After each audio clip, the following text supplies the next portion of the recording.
Chapter 41. The Will of Fate. It was still a struggle for Caleb to walk when he was finally released from the infirmary with the assistance of a cane. The injury caused by the weight of the horned wildcat falling onto him was compounded when he took 2 arrows to the thigh after the bridge had been taken. He had spent several days in recovery. After the wardens had healed him, he would have run right out of the room to see if his friends were all right if he had been physically able. He had been in and out of deep slumber put on him by the healers, and it seemed to him now as if he had been dreaming for days. He had been with Olam by the river when the fighting stopped, and everyone saw the dragon fall and crash from the wall. They all had rushed toward it at once, but not him. He only had enough strength to let himself fall to the ground and pray that she, and the rest of his friends, were still alive. Olam led the way for him down the halls to where his friends were resting. Caleb walked with a limp and carried the cane on his shoulder in spite, only dropping it occasionally to catch himself when his thigh threatened to give way. He wobbled as he walked, feeling empty and hopeless inside. Nobody had come to see him these past few days, at least not that he was aware. Not Anselm or Leothran or even Elastra. And most of all, he had not seen Layla, and he felt that was most odd. Did any of them survive? He prepared himself for the worst as he glumly followed Olam, who himself had not spoken much since the battle. Caleb thought his cheerful smile had perished once and for all that night. They came to a quiet hallway reserved for treatment and recovery of the royalty of the castle, and there Olam whispered with a guard who was looking over a long unfurled parchment and nodding his head. At last Olam led Caleb to one of the doors. He knocked and peeked inside, and after a moment stepped out of the way, and with a reassuring nod, wordlessly motioned for Caleb to enter. He did so with the support of his cane just in case, and the door closed behind him. The room was small but warm from a fire blazing off to one side, with soft rugs covering the stone floor. There were 4 beds along the wall. 2 were empty, and Anselm and Leothran lay in the others. Nearby was an old wooden stool, and there sat Elastra, elbows on her knees and face in her hands, her curling hair hanging tiredly down. All was still until she stirred and looked up. She was wearing fresh clothing beneath her old travel cloak, and a few thin cuts were healing on her face. When she realized it was Caleb standing there in the dark, she stood up in surprise and rushed to him. They embraced one another tightly in the relief that they had both lived. Caleb had so many questions, but Elastra did not move. She just held him in silence, breathing heavy sighs until she finally pulled away to look up at him. "How are you feeling?" she asked as she touched his face. Her eyes looked tired. "Better," Caleb responded. "I've been lucky in all my time of service to have never taken an arrow before. I guess there is a first time for everything. I should recover fine." He looked over at Anselm and Leothran and frowned. Both of their eyes were shut and their bodies were still. Leothran looked pale, and was bandaged in several places on her neck and head. As he turned his gaze to Anselm, his eyes widened at the sight of the sear tarn encircling his forehead. "Is that?" "Yes. It's the mind jewel," Elastra said. "He did it to save her life as she was thrown off of the edge of the wall. I'm sure you saw." Caleb nodded in silence. "And you protected her after the fall, did you not?" he asked. "I saw the lights around her." Elastra sighed deeply and nodded, as she moved away from him and took a seat on her stool again. It wasn't easy holding a second-degree protection hex in 2 places at once. One over Ansel and I, and the other much larger over Leothran below. She seemed like she would faint just thinking about it again. I had to do some recovering myself after that. "You are amazing," Caleb said. Elastra smiled. "Are they all right?" he asked as he slowly hobbled to the bedside. Elastra's smile faded and she looked at the floor. "I don't know. The mind jewel can't be removed from his head, like it's a part of him. Anyway, they have both awoken several times, and Ansel at least speaks to me. Leothran has yet to do so." Caleb nodded glumly. "And where is Layla?" Elastra looked at him with sad eyes, then her head sank even lower. "I don't know that either," she said. "I've looked everywhere and asked everyone, and nobody knows where she is. No one has seen her for days." "What?" Caleb staggered. "She has to be somewhere in the castle." Where could she have gone? Her things are gone from the room, Elastra pointed out. Her bow and sword and travel clothes. Caleb's heart sank to a new level. I should never have left her alone here like that, he thought aloud. She must have gone out to fight. It was all too much for his weak legs, and he dropped to sit opposite of Elastra on the edge of one of the empty beds. You did nothing wrong, Caleb, she said, resting a hand on his. We don't know anything yet. Caleb slowly nodded. He broke a long silence with another question. And how are you faring, Ella? It sounds like you have been quite busy while we have all been out. I'm as well as can be expected, she said flatly. I found where they were keeping you yesterday, but you were asleep. Other than being out searching for Layla, I have been here with them. Caleb saw now just how much weight must have been on her shoulders since the battle ended. After her own recovery, she had been tending to her brother and Leothran for days, thinking they may never wake up again, along with not knowing if he or Layla were even alive. She slouched on the stool and ran her hands through her long wavy hair, trying to uphold that strong, confident shell she always wore. She had been through so much, and he had never seen her so worn. He used his cane for balance as he leaned forward and placed a hand on her shoulder. Thank you, Elle, he said. She looked up at him, and he saw the most sincere smile he had ever seen on her face. Don't worry, Caleb said. I am sure Ansel will be all right. He is all right, came Anselm's voice suddenly. He pushed the blankets off and grunted as he sat up, clutching his head. Caleb and Elastra both brightened up to see him awake, but their excitement was doused when they saw his face. He looked more miserable than ever, and not only physically. There was something, a terrible sadness in his eyes, a cold and hopeless aura about him that almost made him look like a different person entirely. Caleb was not sure what he had been through, but knew that the Anselm he had known before was no longer there. This was someone else. I knew you would be well, Caleb said. You saved King Hallis from the Crimson Sun in Avondale, and now you repel them from your homeland. The comment seemed to put Anselm into deeper thought, and he looked glumly at the bedsheets and then over at Leothran. Reaching up, he felt the ornate circlet above his eyebrows, then lay back down and closed his eyes. You saved her, Caleb said, noticing his distress. It is because of you that she is alive. Anselm shook his head. I saved her body from breaking but took her life, he said with his eyes still closed. I have sent her back to the prison she had only just been freed of. She is now bound to this horrible curse again, and all because of me. Caleb looked at the floor but did not give up trying to cheer his friend. Perhaps she would prefer this over the death she would have faced. And she is not bound this time to a Black Warden of Talgarth. Do you not remember what she told us? Anselm asked. The Seer Tarn is a thing of evil, Caleb. I can feel that now. He paused and opened his eyes again to look at Leothran's still face on the other bed. She woke in the middle of the first night. I was awake at the time also. I didn't know what to do or say. When she saw me wearing the jewel, she just started weeping. She didn't say a word to me. Just wept until sleep took her again. This circlet truly is the device of some forsaken hex, and I wear it as a token of shame. It tears her apart just to look upon it.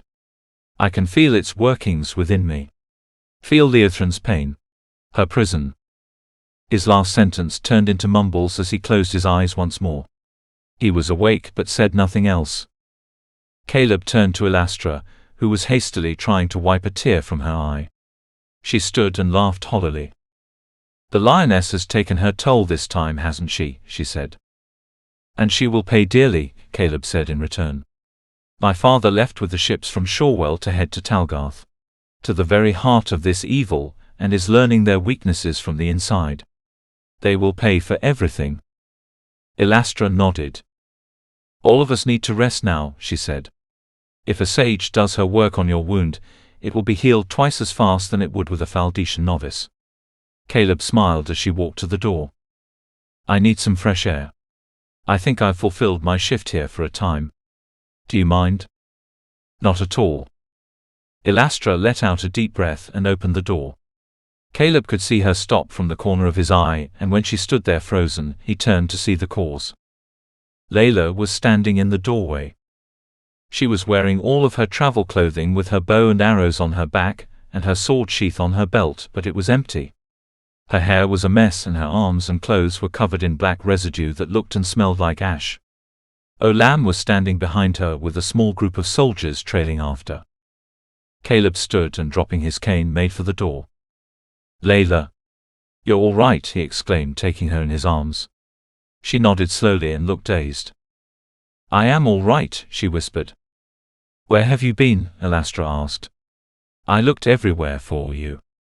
"A few of my men found her out in the city," Olam said from the hallway. "She was lying unconscious down a back street near a building that had fallen from a fire. We think somehow ghouls must have gotten inside the city." "Thank you, Olam," Caleb said. Olam bowed and signaled for his men to leave. "She has no apparent injuries," he said. "We will bring food and drink and will be standing close by. Call on us if you need anything else." He turned and left. Anselm had stirred to all the excitement, and was sitting up in his bed again, watching the scene and rubbing his temple. "What happened, Layla?" Caleb asked as he helped her over to the bed and sat her down. Elastra pulled her stool close and waited intently as she tried to put some thoughts together. "I was just lying out there in the street all this time," she said to herself. She looked up at them. "I saw something in my mind." She was speaking as if she were half guessing herself. "Another dream?" Caleb asked. "No. It was more than that. I saw a vision," she said. Anselm sat up taller and all of them leaned in.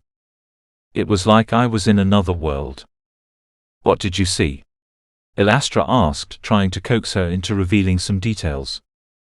"Everything," Layla responded, looking upward through the ceiling as if she were reliving the experience. "I saw all of us. And the Queen.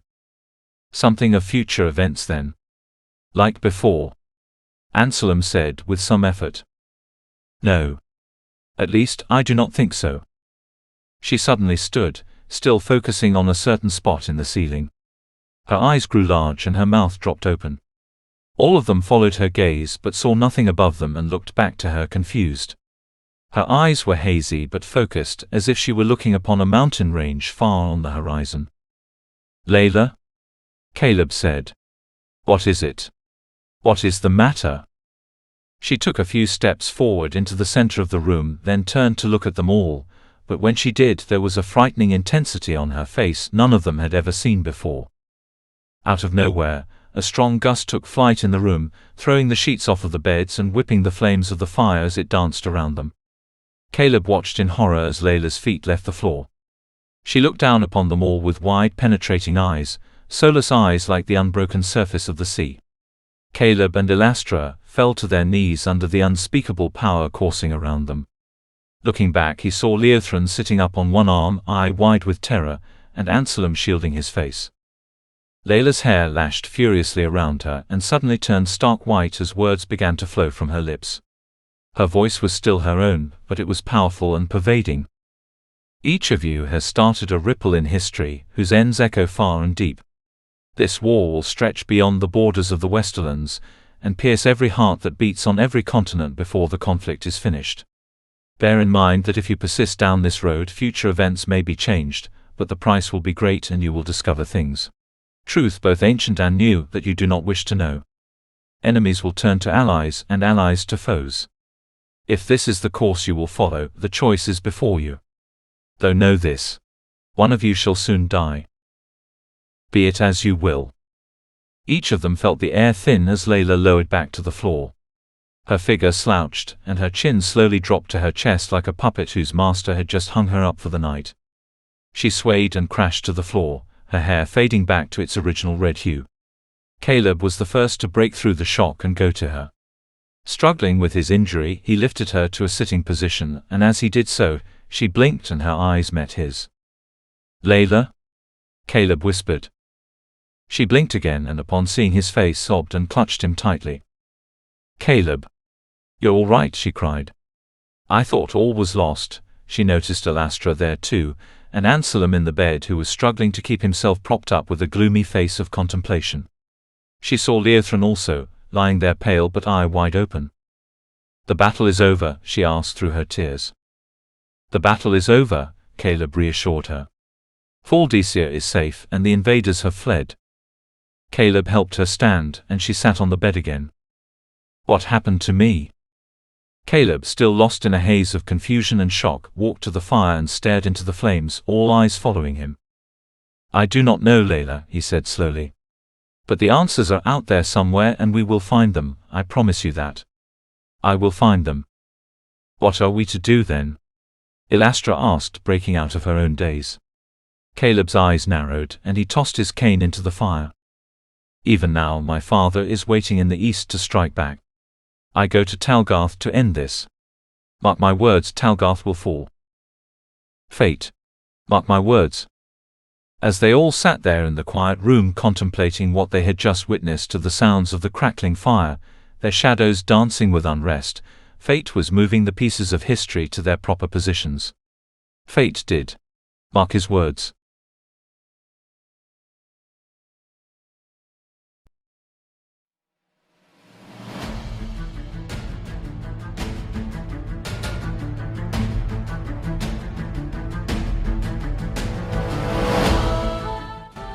The end of Book 1 of The Eyes of Fate. Caleb's homeland is ravaged by war. A curse now binds Anselm and Leothran, and the otherworldly foretelling of Layla casts a shadow upon their futures.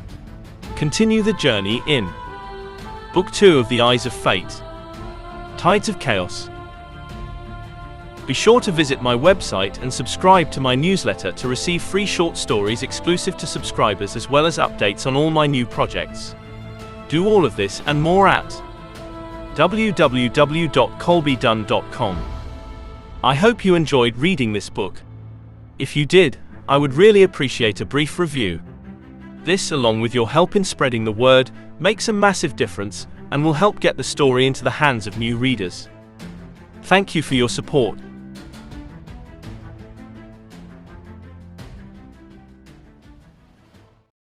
Thank you for listening. Subscribe and ring the bell so you don't miss the next chapter.